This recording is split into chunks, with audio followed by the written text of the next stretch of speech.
Bienvenue sur Objectif Trail, le podcast pour aller à la rencontre des gens passionnés par le trail. Bienvenue dans la 16e émission du podcast Objectif Trail.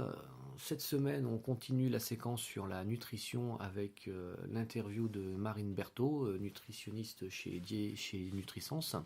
On va aborder des sujets hyper intéressants sur l'hydratation, les boissons, le contenu et la différence entre sucré et salé et la tendance actuelle vers le salé. Et en fait, un sujet très intéressant aussi, puisqu'on évoque les prises alimentaires au fur et à mesure de la course.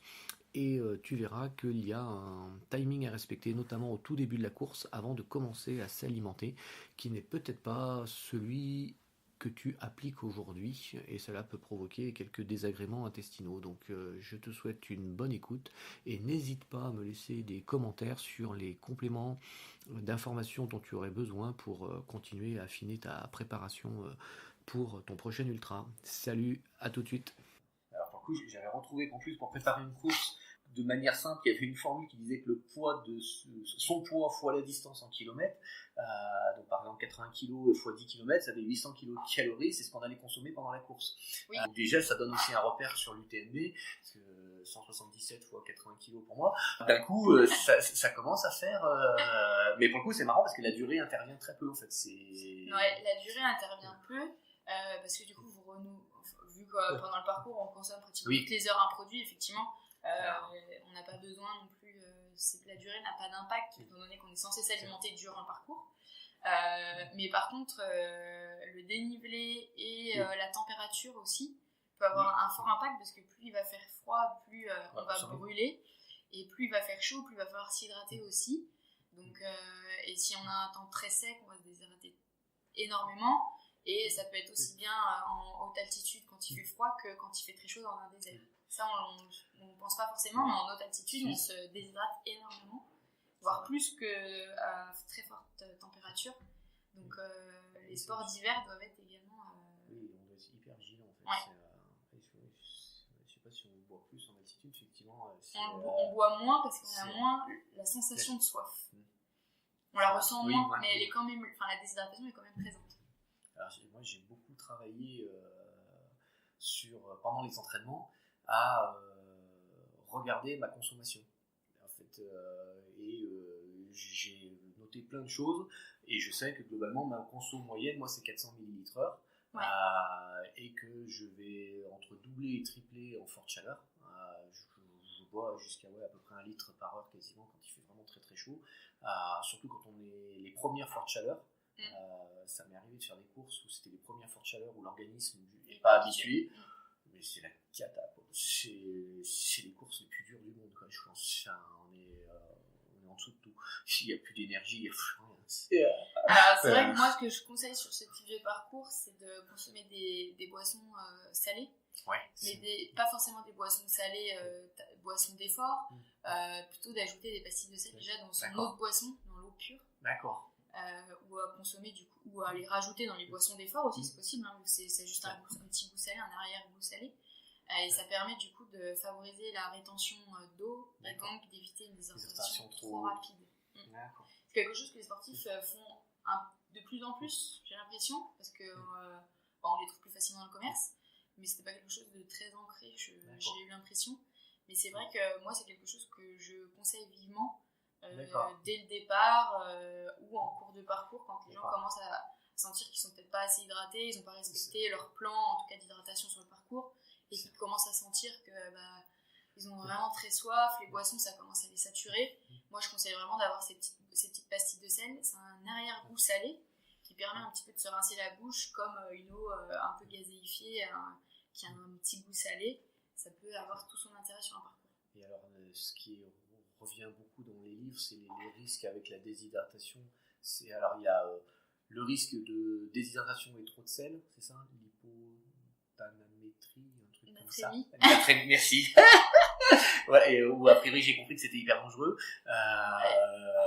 Mais pour le coup, ça, c'est ça, c'est quand on se déshydrate trop et qu'on mange trop, et qu'on conserve trop de sel, ou qu'on mange trop de sel, c'est ça. mais j'ai appris dernièrement qu'en même temps, il y avait aussi un risque si on buvait trop. Oui, la noyade. Voilà, donc, et ça je savais pas, enfin pour le coup j'avais tendance à me dire faut pas que je sois déshydraté, donc c'est pas grave si on boit à la rigueur, même quand on n'a pas soif, mais on boit un peu plus, alors que là maintenant je me dis en fait il faut rester quand même dans une marge. Ouais, c'est la noyade du trailer ou du sportif, et ça peut être très dangereux, parce que c'est des gens qui se noient intérieurement, donc voilà, ça peut être vraiment très dangereux. Et en fait tout simplement parce que c'est un équilibre. Donc dans le corps, on a une osmolarité et il faut respecter un certain équilibre entre les apports en eau et aussi la composition corporelle en eau de la personne. Et s'il n'y a pas un équilibre entre les entrées et les sorties d'eau, effectivement, au bout d'un moment, le corps se noie. Donc les organes sont noyés dans un apport trop important en eau. Et effectivement, c'est assez dangereux. C'est pas non plus hyper répandu. Ouais, mais effectivement, il y a des risques de noyade interne. Fou les boules. Et ça, c'est vraiment, encore une fois, c'est un équilibre entre les entrées et les sorties. Donc, il ne faut pas surconsommer de l'eau s'il ne fait pas de forte chaleur, si on ne transpire pas, ça n'a pas d'intérêt, ou si on ne va pas régulièrement uriner, voilà, on n'a pas assez de sorties pour pouvoir équilibrer. Alors je sais, un des repères, souvent c'est qu'on te dit qu'en course, quand tu vas uriner justement, si c'est trop foncé, c'est que certainement c'est en train d'être trop minéral et que tu bois pas assez, donc faut commencer à se méfier et à réagir assez vite, parce que pour le coup c'est là effectivement potentiellement après c'est ta santé que tu mets en jeu, donc au-delà de la course d'un coup là ça devient sérieux, donc c'est vrai que c'est un des repères faciles à surveiller, sauf de nuit, mais sinon... Non, mais c'est vrai que c'est un repère qu'on conseille assez régulièrement aux sportifs, c'est de regarder ses urines. Donc plus elles sont foncées et plus elles sont malodorantes, moins vous êtes hydraté, et plus elles sont claires, moins elles sont odorantes, c'est que vous avez une très bonne hydratation.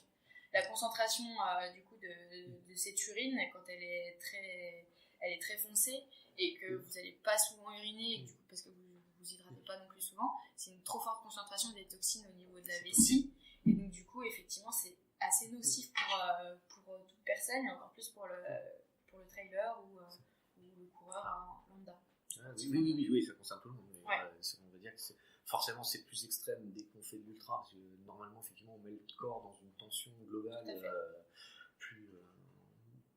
et un équilibre qui est plus instable en tout cas, donc faut gérer toute cette partie, quoi.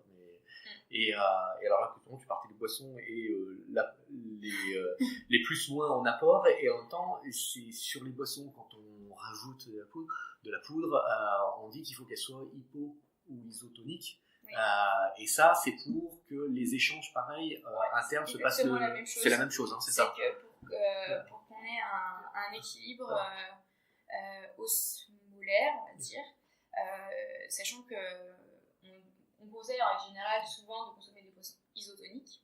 D'accord. En règle générale, c'est la boisson que le sportif recherche presque tout le temps. Ouais.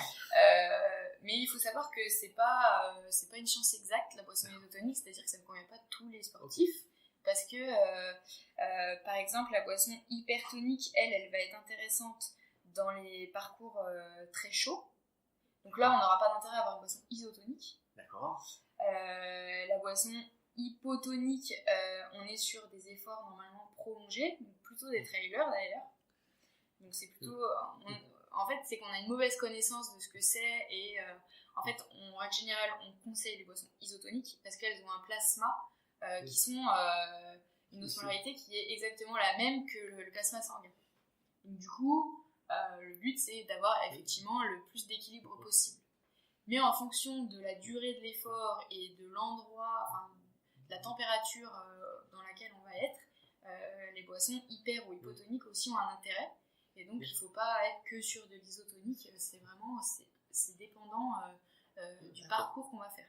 Ouais, donc, presque, quand tu prépares ton plan de course, moi je conseille à tous les trailers d'avoir un vrai plan de course et pas partir au feeling. Alors ça, je pense que je ne l'ai jamais fait particulièrement. C'est de se dire qu'à un moment, tu peux dire j'ai ce dosage sur cette partie de course et j'ai un dosage différent sur une autre partie parce qu'il va faire soit plus chaud, soit plus froid. et après revenir à un troisième dosage sur une autre partie, enfin pour le coup de varier aussi cette partie-là pour que en fait le corps et l'apport soient le plus optimisé pour réussir ta course en fait. Voilà. D'accord. Donc c'est un degré entre l'apport en sucre et l'apport en eau dans la boisson, et en fonction du milieu dans lequel on va se trouver ou de l'intensité de l'effort et de la durée, du coup on va être sur telle ou telle boisson, mais c'est pas une science exacte. Il faut pas se dire qu'on doit toujours être sur une boisson ISO ou sur une boisson ISO. Ce qui serait plus simple à comprendre. Voilà. À comprendre mais c'est pour ça qu'en général les gens restent sur de l'ISO parce que normalement c'est les plus équilibrés, c'est la base, mais c'est pas une science exacte pour tous les parcours. D'accord. Des fois des boissons hypo ou hyper sont un peu plus adaptées sur certains parcours. C'est bon à savoir. Voilà, donc effectivement c'est pas mais j'entends souvent les sportifs est-ce qu'elle est ISO, votre boisson est ISO, moi il me faut une boisson ISO. Oui. Mais ça dépend, c'est pas parce que c'est ce qu'on te rappelle de partout. Voilà, c'est parce que ce qui est le plus connu entre guillemets, on dit qu'il faut avoir cette boisson là parce qu'elle correspond parfaitement au plasma sanguin, mais et donc du coup c'est ce qui est le plus assimilé, c'est ce qu'on arrive le mieux à consommer, mais c'est pas effectivement la vraie réalité. Mais effectivement, par contre, je suis d'accord avec toi, il faut absolument que les coureurs aient un plan de course. Et il faut qu'ils aient testé les produits en amont, pendant des entraînements, pas juste comme ça les tester avec le goût, il faut les tester vraiment sur un parcours pour être sûr qu'on les supporte au niveau intestinal et qu'on arrive bien à les consommer, que ce soit pas trop sucré, que ce soit pas trop liquide. Voilà, il y a plein de différentes façons. Et dans ce plan de course, donc il y a aussi bien la prise des produits que la récurrence de l'hydratation qui est importante dedans, et il faut penser aussi au ravitaillement, à savoir qu'il y a aussi régulièrement des ravitaillements, donc on peut aussi s'alléger le sac à dos et on peut prendre un petit peu moins de produits en compensant sur les ravitaillements. Moi souvent, comme je te disais, si c'est une course on va dire classique dans les conditions météo et que je sais que je consomme à peu près 400 ml/h, effectivement, normalement quand j'arrive au ravitaillement j'ai une réserve de 100 ml, mais guère plus, parce que justement, pour optimiser le poids, puisque malgré tout, dès que tu mets 1 litre et demi, c'est 1,5 kg à apporter en plus.